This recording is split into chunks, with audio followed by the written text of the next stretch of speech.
Olá! Falar do século XIX na história do Brasil é falar de vários acontecimentos relevantes, que fazem parte da história do nosso país. Um assunto bastante abordado é a questão da escravidão. O Brasil, que foi o penúltimo país a abolir a escravidão na famosa Lei Áurea de 1888, que nós iremos abordar posteriormente. Falar sobre dois imperadores, dentre eles Dom Pedro I, que foi imperador de 1822 a 1831. Mas vamos dar ênfase maior dos anos de 1830 aos anos de 1889, que é um período recorrente aí das pressões abolicionistas até a proclamação da República. Mas essa questão abolicionista, ela é pautada principalmente porque o Brasil foi o penúltimo país a abolir a escravidão e consequentemente tardiamente, porque apenas Cuba concluiu por último do que o Brasil. E a gente entende que várias pressões foram feitas, principalmente pela Inglaterra. A Inglaterra, então, potência da época, conhecida como Senhora dos Mares, acabou pressionando o governo brasileiro na época, o imperador, para tentar acabar com a escravidão e, consequentemente, aumentar e trazer os produtos industriais ingleses para o país, porque eles viam como a escravidão como não rentável para o mercado inglês. Tanto que a primeira lei abolicionista foi criada em 1831, a famosa Lei Feijó, ou Lei para Inglês Ver, que foi uma lei assinada que naquele dado período todos os importadores de escravos poderiam ser presos, mas essa lei ela só foi criada por conta de pressões inglesas, ela não se sustentou porque os grandes produtores agrícolas também estavam à frente lá das questões políticas do nosso país. 1850, a Lei Eusébio de Queiroz, que nós também iremos abordar posteriormente. Mas em 1871, a famosa Lei do Ventre Livre, que ela é vigorada. Essa Lei do Ventre Livre ela teve como principal objetivo sancionar a abolição dos escravos nascidos a partir daquela data. A partir daquela data, os filhos de pais e mães escravos não eram mais considerados escravos, porque quando você nascia antes, você nascia escravo e morria escravo, se você fosse filho de pai ou mãe escravo. A partir de 1871, esses filhos agora estarão libertos. E por último, antes da famosa Lei Áurea, a Lei de Cotegipe, ou Lei do Sexagenário, que é uma lei onde os idosos, a partir de 65 anos, os idosos escravos, a partir de 65 anos, estariam abolidos, como se fosse uma aposentadoria. Hoje você, quando completa, se excede da idade, principalmente na casa dos 60, você está aposentado. É como se o escravo naquela época tivesse aposentado, ou seja, livre a partir de 65 anos. Mas por conta dos grandes trabalhos, a gente percebe que a expectativa do escravo não chegava, na maioria das vezes, até 65 anos. Muitos escravos morriam antes. Mas foram leis que foram criadas antes da famosa Lei da Abolição da Escravatura, no dia 13 de maio de 1888.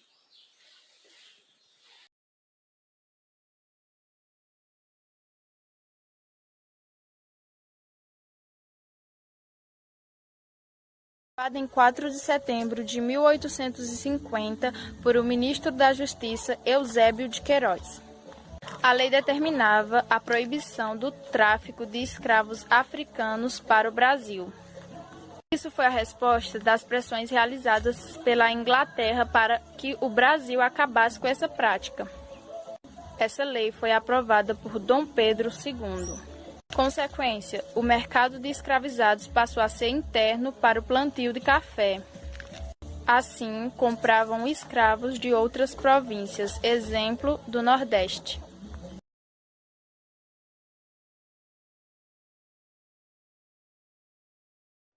Olá, meu nome é Larissa Carielli e vou falar um pouquinho sobre Dom Pedro II. Eu vou iniciar aqui com o nome dele, tá? Pedro de Alcântara, João Carlos, Leopoldo Salvador, Beliano Francisco Xavier, de Paula Leucácio, Miguel Gabriel Rafael Gonzaga, de Bragança.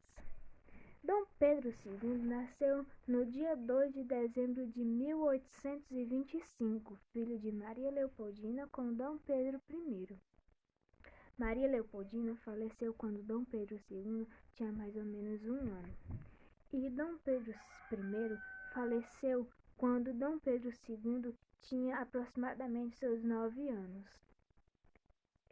Dom Pedro II tinha 2 irmãos mais velhos, que um deles ia acabar recebendo o trono, a herança do trono. Só que esses 2 irmãos mais velhos acabaram falecendo. Então, Dom Pedro II acabou sendo o novo herdeiro. Com todo isso, ele estudou bastante, era um garoto bem exemplar. Estava se preparando, né, para receber a herança do trono. Só que ao longo desse tempo acabou acontecendo algumas guerras civis. E antes de Dom Pedro II completar seus 15 anos, ele assumiu o trono. Pois é, né? O tempo passou, Dom Pedro cresceu, né? Porque ele começou a governar o trono antes dos seus 15 anos. Com o tempo passando, né? Ele se casou com a princesa Teresa Cristina Maria de Borbão. A princesa Teresa Cristina, ela era filha de Francisco I das Duas Sicílias. Francisco, ele era o rei das Duas Sicílias. E com ele, né, a mãe da princesa era a infanta Maria Isabel de Espanha. Dom Pedro II, ele teve 4 filhos com a Teresa Cristina, que foi Dom Pedro não, Pedro Afonso Pedro, Isabel e Leopoldina. Com o passar do tempo, né, Dom Pedro foi ficando velho, né, a idade foi chegando e ele teve que viajar para a Europa para cuidar da saúde. E aproveitando e foi passear na Europa, conhecer os lugares históricos e tal. Com o tempo, acabou que aconteceu o golpe republicano. Com esse golpe republicano, o Dom Pedro II e sua família tiveram que ser expulsos do Brasil, foram para a Europa. Foi aí que ele adoeceu de uma pneumonia e acabou morrendo aos seus 66 anos. O Dom Pedro, ele governou o Brasil por 49 anos. Bastante tempo, né?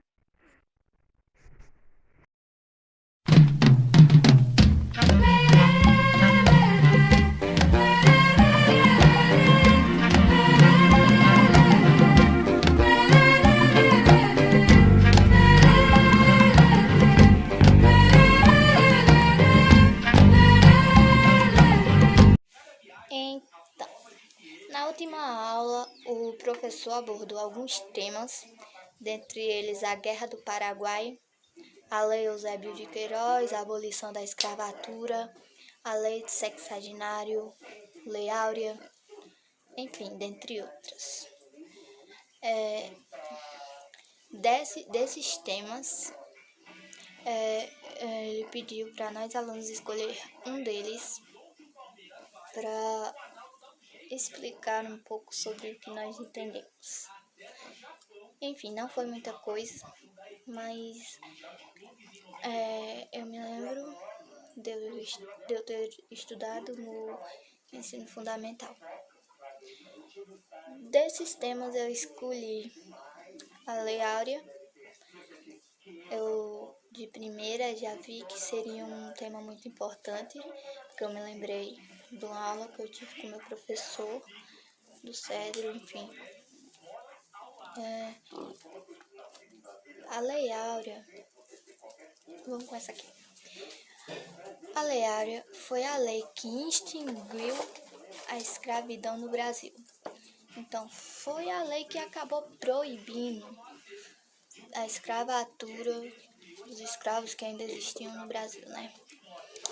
Essa lei foi sancionada pela princesa Isabel, que era filha de Dom Pedro II. Se eu não esteja enganada, essa lei foi fundada no dia 13 de maio de 1888. Deve ter sido a data mais importante para aqueles escravos, né? A lei concedeu liberdade a todos os escravos que ainda existiam no Brasil. A sanção dessa lei resultou numa vitória dos conservadores, que aboliram a escravidão sem pagar a indenização aos fazendeiros. Oi, sou Valesca e falarei sobre a Lei Áurea de 1888, que foi a lei que aboliu a escravidão no Brasil. A Lei Áurea, ou Lei Imperial número 3.353, foi a lei que extinguiu a escravidão no Brasil. O projeto dessa lei foi elaborado e apresentado ao Senado Imperial Brasileiro pelo senador Rodrigo Augusto da Silva, no dia 11 de maio de 1888. A votação dos senadores foi rápida e 2 dias depois, a lei foi sancionada pela princesa Isabel, que exercia na ocasião a função de princesa reagente, já que seu pai, o imperador Dom Pedro II, estava fora do país para tratar da sua saúde. 3 anos antes da Lei Áurea, o Império havia sancionado outra lei, a de número 3.270, de 28 de setembro de 1885. Essa lei tornava livres todos os escravos com mais de 60 anos de idade e, por isso, ficou conhecida como Lei dos Sexagenários. Uma das principais manobras políticas tomadas pela princesa foi a troca do chefe do poder executivo, o Barão de Cotegipe, por João Alfredo. Os dois eram conservadores, mas Cotegipe, ao contrário de Alfredo, não levava adiante, junto aos ministros, as reivindicações da princesa regente. A principal delas dizia respeito justamente à proposta de abolição que Cotegipe julgava impertinente. O barão foi afastado por Isabel em março de 1888. Nos 2 meses seguintes foi articulado o projeto da Lei Áurea. O texto da Lei Áurea foi assinado pela princesa Isabel e por Rodrigo Augusto da Silva com uma pena dourada, cravejada de diamantes e pedras vermelhas. Há apenas 2 curtos artigos no corpo do texto. Artigo 1º. É declarada extinta desde a data desta lei a escravidão no Brasil. Artigo 2º. Revogam-se as disposições em contrário.